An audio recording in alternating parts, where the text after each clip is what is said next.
Thank you very much, Connie, for this very interesting panel and all the panelists. It was very mobilizing in favor of the action plan. And now, as we are running a bit short of time and we have a schedule to keep, I would like to invite the speaker for the next panel on a new model for green economic growth and jobs. Maria João, please, Rodrigues, President of FEPS, MEP, Chair of the PES Social and Economic Network.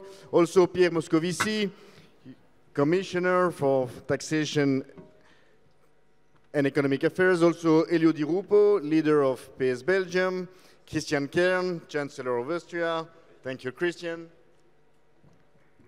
And also Maurizio Martina and Udo Bullman and Corina Creţu, Commissioner for Cohesion Policy. So thank you very much, and we're going to start now.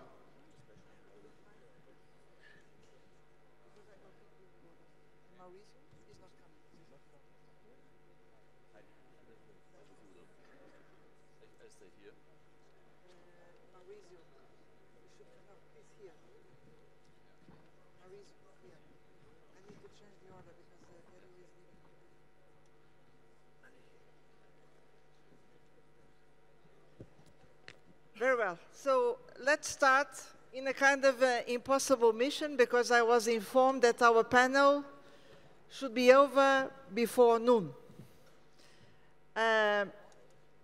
Lisbon is a meeting place for progressive visions and to set high-level ambition plans. And here we are again. And in this panel, we need to devise our common action for a new growth model, greener, inclusive, and making the best of the digital revolution. And yes, of course, all of you, all of us in Europe, we can have meaningful jobs, rewarding jobs, access to education turned to the future, access to social protection all over our life, and access to better solutions provided with digital technologies. All this is possible. This vision, this progressive vision is possible. But we are still not there. We are still not there because we have many social inequalities, old ones and new ones. So, what should you do? Well, of course, we need to deliver best concrete solutions on the ground. This is our work, everyday work. But we also know that in order to support these better solutions on the ground, we need to have more powerful, progressive European policies. And we need to change the direction of these European policies. And right now, we are discussing on the roadmap for the future of Europe with key decisions to be taken. In the last panel, we discussed about the European social pillar, but we know that we also need to have large-scale investment plans to deliver more and better jobs. And this is still missing. And we know that in order to deliver these more and better jobs and the future investment, we need to count on a community budget turned to the future, ensuring powerful cohesion policies. And we also need to make our Eurozone to work in another way, not for divergence, but for convergence. So this is everything which is at stake. Our resolution adopted in this Council is devising ambitious and progressive plan, but this is my pleasure now to invite the panel you have in front of us, high-level panel, to come up with their ideas, because they are leading actors in Europe about all these priorities. So we'll start with Christian Kern, Chancellor, pleasure. And Christian, you are supposed to tell us something about how can we make the best of the digital revolution in order to improve our lives. Yeah, thank you very much. Let me first start with a more general remark. If you're talking these days with colleagues about the perspectives of social democratic politics in Europe, to some extent it always ends up in desperation, because the election results of the year 2017 were not what we have expected and didn't give us good reasons for celebrations. But I'm personally, by nature, an optimist, and I think it's not only by nature, there are good facts and reasons why we can be optimistic. And if you look, for example, at the forecast of Ralph Dahndorf, I guess some in the room here know the guy. He was a German philosopher and social scientist, and he said in 1983 that this is the end of the social democratic century. That was a famous quote of Ralph Dahndorf. 15 years later, we had 10 out of 15 prime ministers in the European Council which were progressive and social democrats. And what is happening now is a development which is, I would assess it as a disruptive one. It's disrupting our economies, it's disrupting our societies, and the drivers of that change is climate change, it's globalization, and it's digitalization.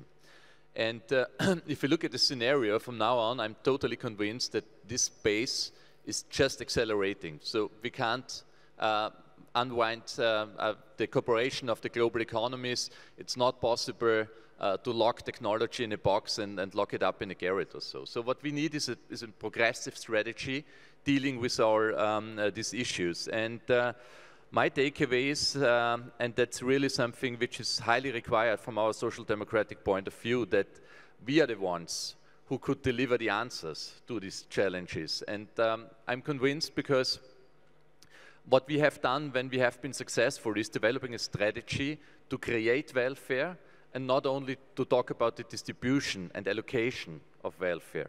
And there are huge challenges, and in these days I believe that we need a new social democratic footprint dealing with all these issues. Because we all know about the third way, which was designed by Tony Blair and Gerhard Schröder.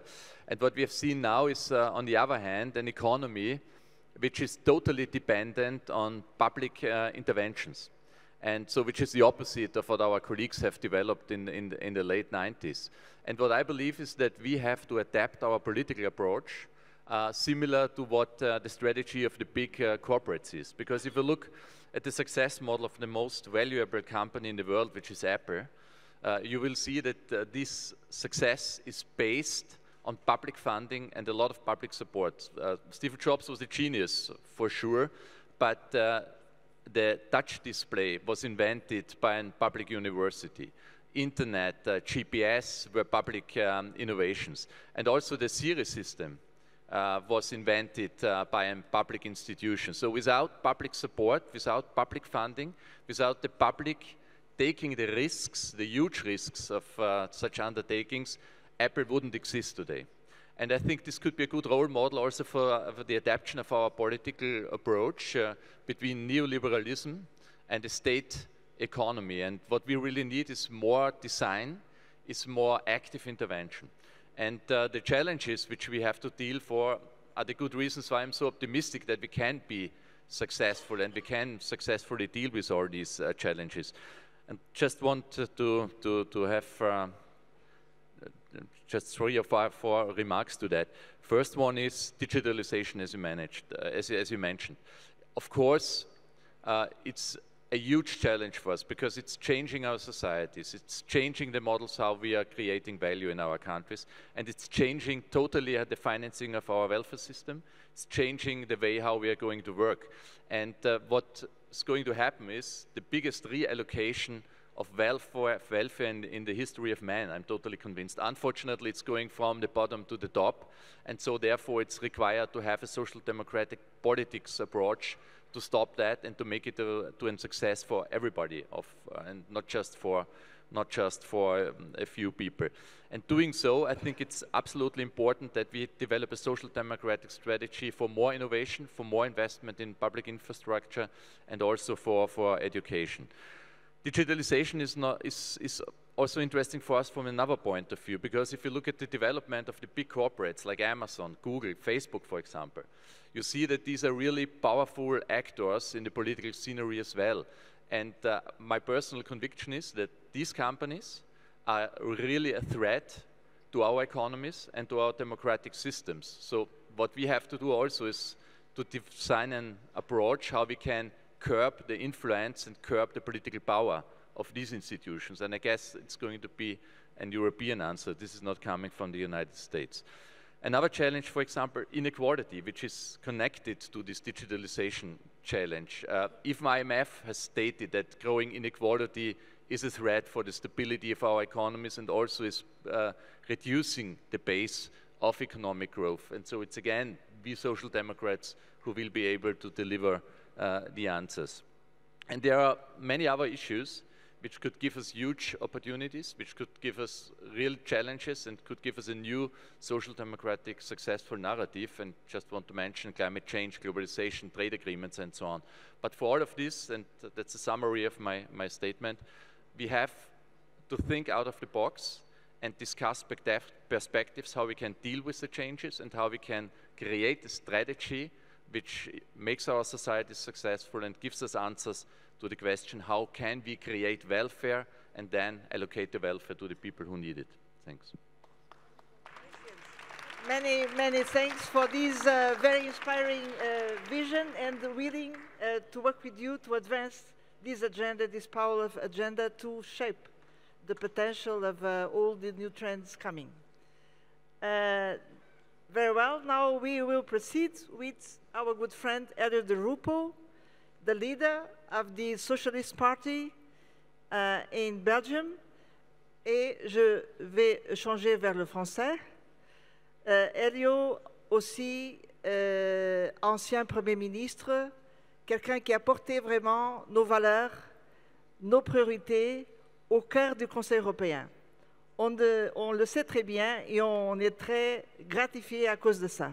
Elio, tu as la parole. Et s'il te plaît, prends le microphone. Bien, merci beaucoup, Maria. D'abord, je voudrais saluer Sergueï et toute l'équipe, tout le staff du Parti socialiste européen pour la qualité des textes produits et la qualité de cette organisation.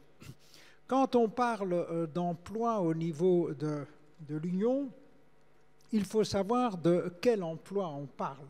De mon point de vue, ce que je recherche, ce sont des emplois de qualité, des emplois durables et des emplois bien rémunérés.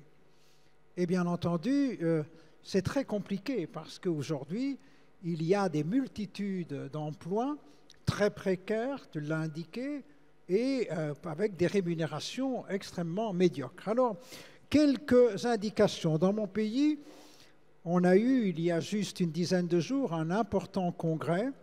Et dans ce congrès, nous avons parlé de l'écosocialisme, c'est-à-dire l'alliance... Ah ben j'ai des supporters, c'est formidable. Ben, un applaudissement, c'est mieux que zéro. Hein?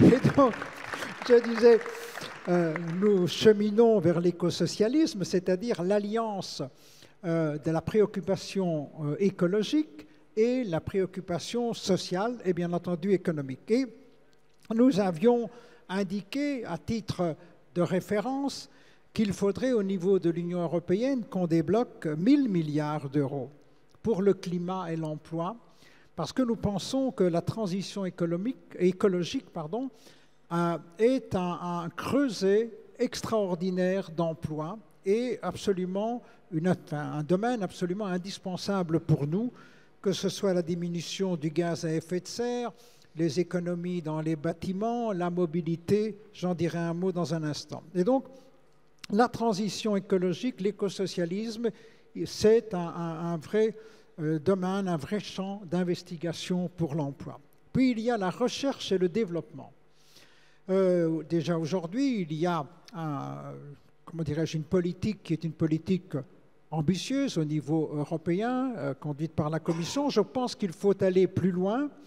On cite le chiffre chez nous d'environ 100 milliards d'euros dans des domaines comme l'agriculture durable, la bioéconomie, les énergies sûres et propres, les transports intelligents.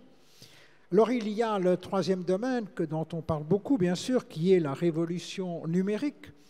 nous devons être des acteurs de la révolution numérique, mais tout le monde sait, et les études sont nombreuses, même si tout le monde n'est pas d'accord sur les estimations, mais la robotisation, la numérisation conduira quand même à une modification substantielle du type d'emploi. Et si on en croit une série d'études de l'OCDE, du MIT ou d'autres études, les robots remplaceront entre 3 et 6 personnes qui travaillent. Et donc la question, elle est comment allons-nous faire? Dans mon parti et dans le congrès d'il y a 10 jours, on a remis au goût du jour la réduction du temps de travail. La réduction du temps de travail avec de l'emploi compensatoire, c'est-à-dire la création d'emplois, une réduction du temps de travail qui ne doit pas être imposée unilatéralement, mais secteur par secteur, entreprise par entreprise, mais c'est un domaine que l'on doit impérativement, dont on doit impérativement se préoccuper. Et puis, il y a aussi le statut, le droit du travail dans ce monde numérique. Et je crois qu'on n'est pas rétrograde quand on dit qu'on veut être et qu'on veut stimuler le monde de la numérisation, mais qu'on veut aussi une certaine stabilité et protection sociale. Alors, j'en ai presque terminé. Nous défendons également l'idée d'une politique industrielle européenne. Je ne vous cache pas que quand je vois ce qui se fait dans certains pays asiatiques, quand je vois l'attitude des États-Unis, et ce n'est pas d'aujourd'hui, il y a, malgré l'Organisation mondiale du commerce, la globalisation, les traités commerciaux, il y a des politiques industrielles.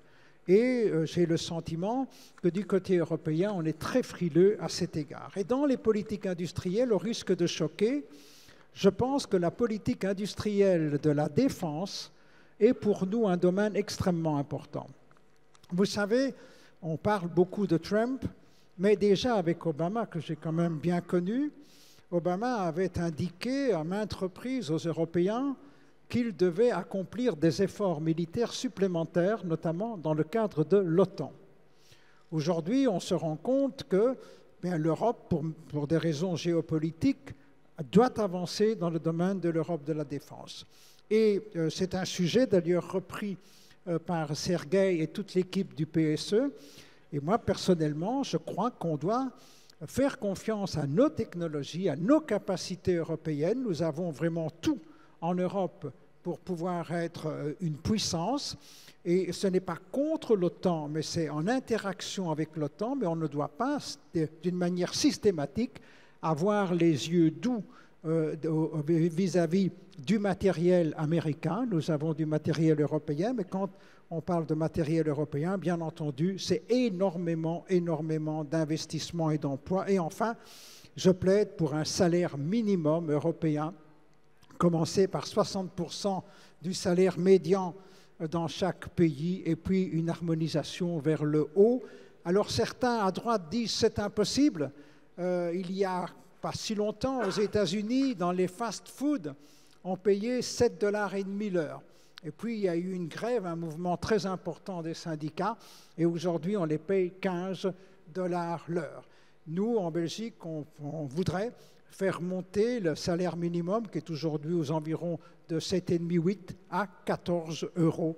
Je pense que c'est aussi un progrès que nous devons exiger. Merci.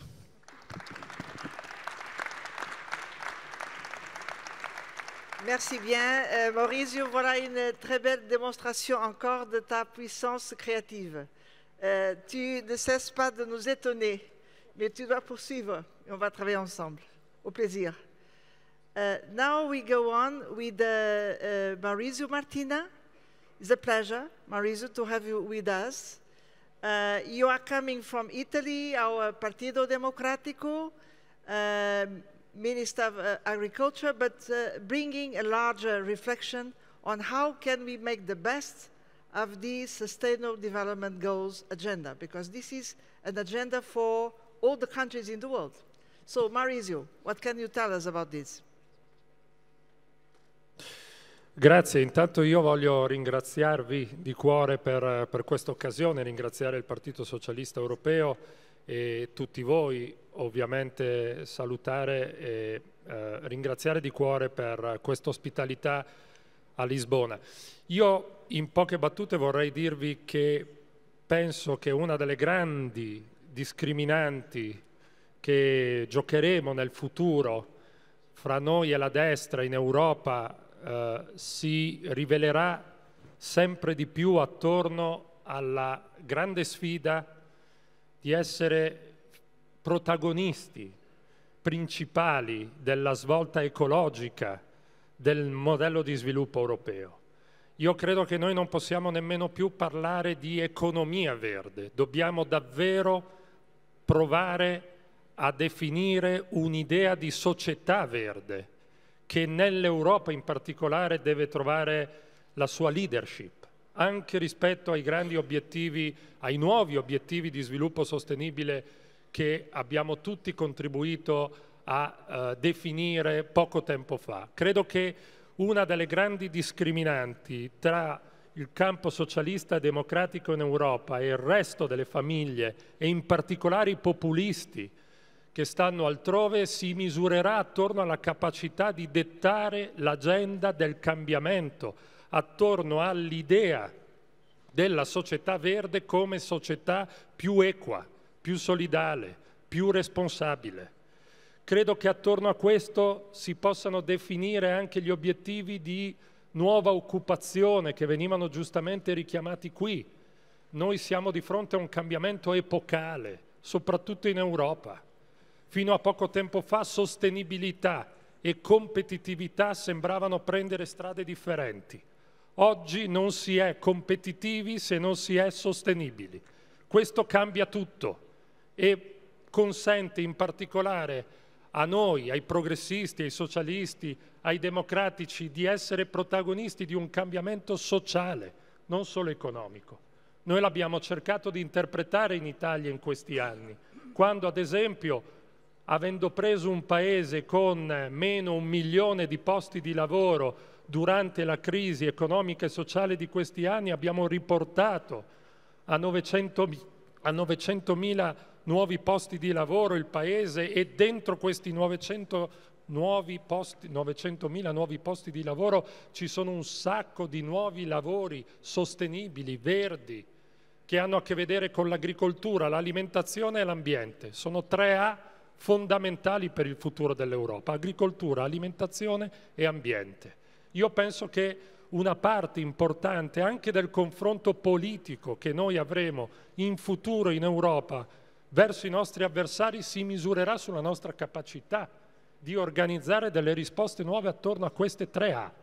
E guardate che, lo sapete anche voi, attorno a queste questioni si misura anche la sfida della società aperta contro la società chiusa. Quando noi difendiamo l'idea di un mercato aperto nel mondo con regole nuove, stiamo ponendo il tema della società aperta. Ma dobbiamo anche sapere che nella società aperta, nei mercati aperti, con accordi commerciali dove si definiscono insieme le regole del gioco, abbiamo un grande tema anche noi, che è quello di ridefinire il fronte della protezione.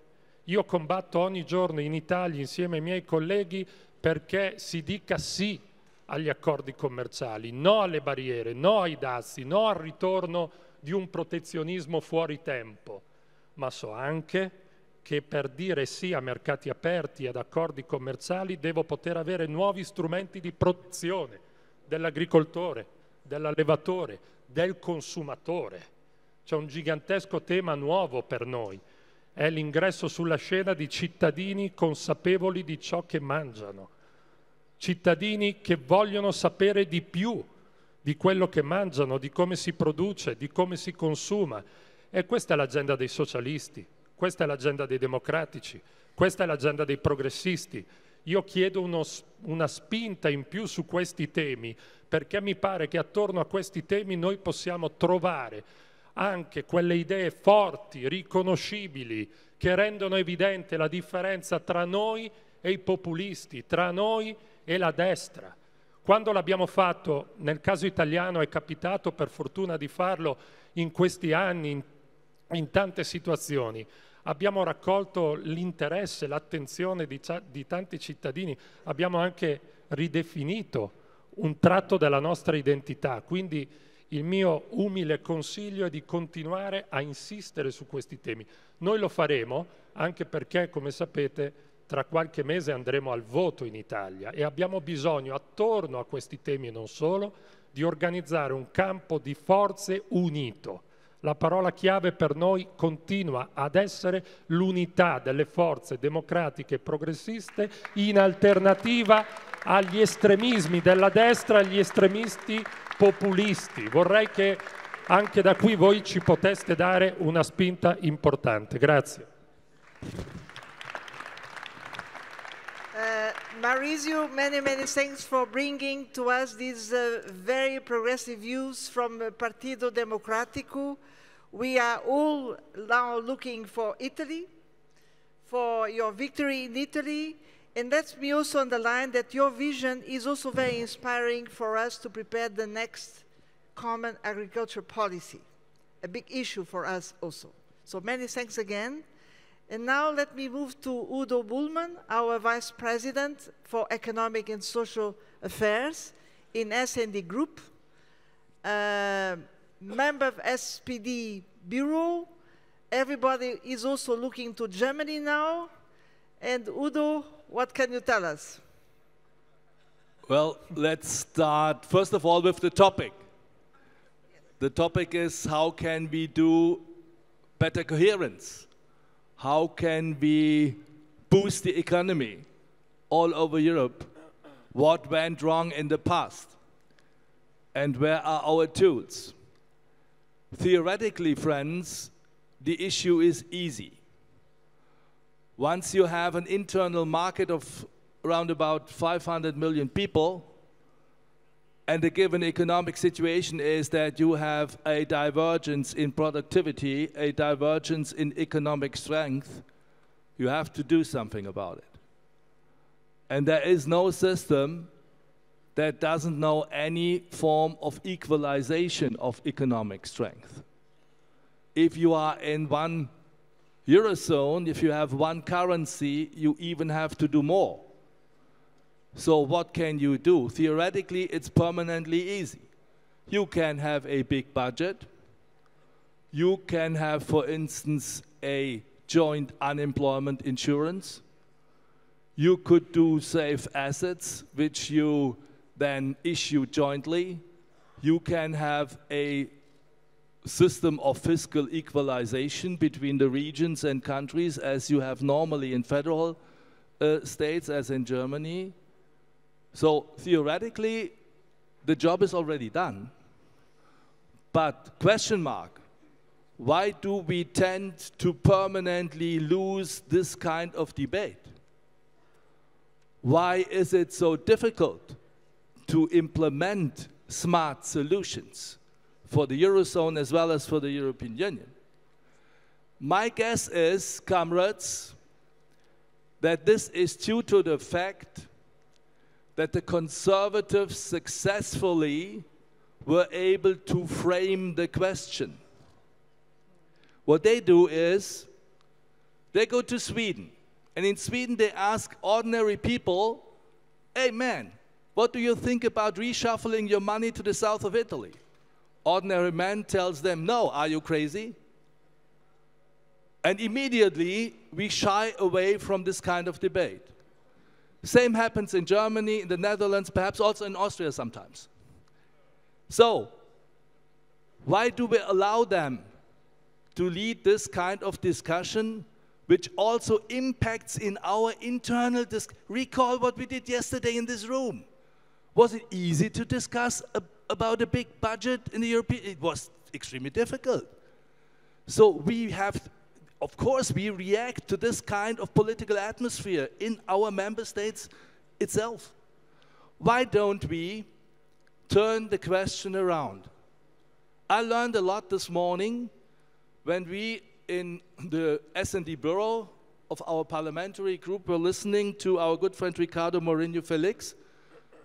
the deputy finance minister of this wonderful country. And he reminded us very well on the question, what is our best asset? Whom do we serve? It's the people in Europe, and the next generation especially. And he explained to us very concretely about the situation in Portugal.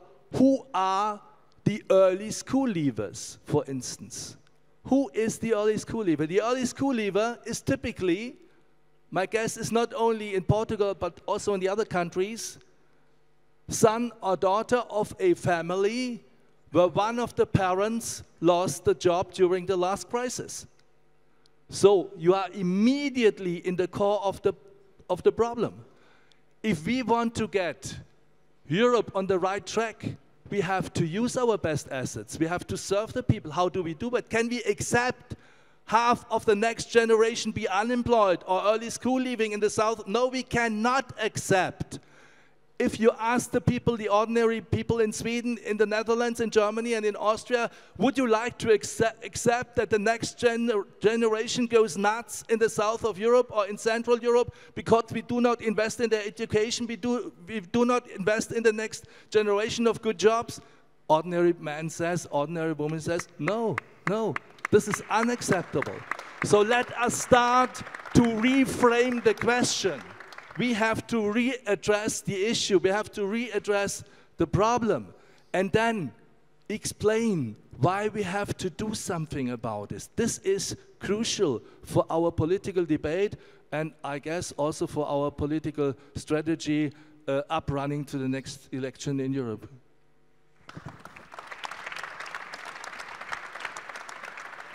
Udo, many, many thanks for the way you are framing the question. Because in fact we are starting from the most acute problem we have in Europe is that we are destroying part of the potential of the young generation, and this is our common good in Europe. So if you build this argument, it's possible to have a large majority of citizens from north to south supporting new policies for the European Union to tackle this issue, because this is something which is compromising our future, and everybody understands this. So many thanks, Udo.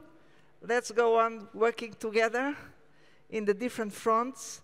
And now this is my pleasure to pass the floor to one of our most active commissioners, Corina, Creţu, in charge of a crucial policy for us, which is the policy for cohesion, regional cohesion, economic, social cohesion. Corina, tell us. Thank you. Thank you very much. It's my pleasure to be here in this capacity now as Commissioner for Regional Policy, and I would like to thank Portugal and to thank all of you because I really think that it is one of the most substantial council where I participate. So first of all, I think we touched a very important topics, social and now economic growth, the need for jobs. And of course, we sometimes forget to say that cohesion policy was crucial in times of austerity for many member states. So as I said in the morning, Portugal had some years where 85% of the public investments were done by the European funds. Croatia now has more than 85% of public investments. So we are going there where there are not resources. We have created, through this cohesion policy, more than 1.5 million jobs in the last years. Of course, ministers, they don't mention that many of these jobs were created due to the European funds. And this is a big problem for us, the problem of communication. We have these studies that 75% of the population, when they go in a hospital and they go on a highway or in a school, they don't know that this is due to the European funds. And we have to preserve this, because without cohesion policy, we will miss the only links that we have with the citizens. Is the most tangible policy that touches the life of the citizens. I am responsible for 290 regions, and we have tailor-made approach for each region. Tomorrow I will be in Central Portugal for this problem of fires. I was in Madeira, I was in Austria. For each region we have tailor-made approach, and we are going for those that need the European money most. So this is really the social democratic values, the solidarity, the financial solidarity of European Union that we have to protect. And we are all very clear that this year will not be, next year will not be business as usual. So we have to defend, and in terms of the new budget, I think that we, as socialists, we should not give up and to say we have less money, let's adjust to less money. No, we have to start from the needs of the people, and then, as Udo said, to ask member states to be more ambitious, to find our resources, to fill the gap in order to accommodate agriculture, cohesion policy, and also new challenges that we have. Because we, of course, we have environmental. I never was in the European Parliament so often to speak about natural disasters as I did in the last 6 months, everywhere. So this is a big problem. Migration, we also deal with migration. We put European money at the disposal of member states to use for the integration. Integration, social integration, they are key words for the future, because otherwise we will not avoid ghettos. It will be a disaster for Europe. So it's very important to have this social strategy for us. Is very important. So thank you so much. We are the commissioners here, only 8 in this commission, but we are all at your disposal, and please don't hesitate. We are at the disposal of the member states and of you as a political family to have a very clear strategy, because we have to be very well coordinated. European Commission, European Parliament, member states and regions together, and with the mayors, of course, because I speak also on behalf of the mayors. I am responsible for urban agenda. I just come from Rotterdam, from the Cities Forum. So we really have to be very well connected each other and have a very clear strategy. Thank you, Maria João, for everything. Thank you. And many thanks, Corina. We should be very proud that this portfolio belongs to a social democratic commissioner, because this is crucial. And Corina, you should know that you count on, you can count on our support wherever, you know, in the European Parliament, but with all our parties across the regions, across Europe, and we know that we are going together for a big battle to make sure that cohesion will be at the level of the challenge for the next MFF. And now we conclude with another commissioner, Pierre, who has undertaken a remarkable job since the beginning, starting by changing the priorities in economic policy. Let me underline something which is, again, a fake news coming from the conservative side. When they say, well, now things are good. By the way, they say the same here in Portugal. They are much better thanks to our policy. No, this is completely wrong. The reason why we are starting with a certain recovery is because us, socialists and social democrats, we start changing the priorities for economic policy. And Pierre was absolutely central for this undertaking, and now he's working hard also for another priority, which is a fair tax policy, and most of all, historical task, which is to reform EMU. So, Pierre, I will give you the floor, and I will give you the chance to conclude our panel, because we are reaching our limits, so I give you my own minutes for you to conclude. Thank you so much, Maria João. I'm delighted to be here in Lisbon for this council, which has been under the chairmanship of Sergei. I know that very consistent and effective. And also happy to be here in Lisbon, which is the city, the capital of a country, which is for us the symbol of a kind of miracle that you can at the same time have true changes in a very serious way, and also a really leftist policy. And you need to have the talent of somebody like Antonio Costa to do that. And I hope that will be another success for Portugal on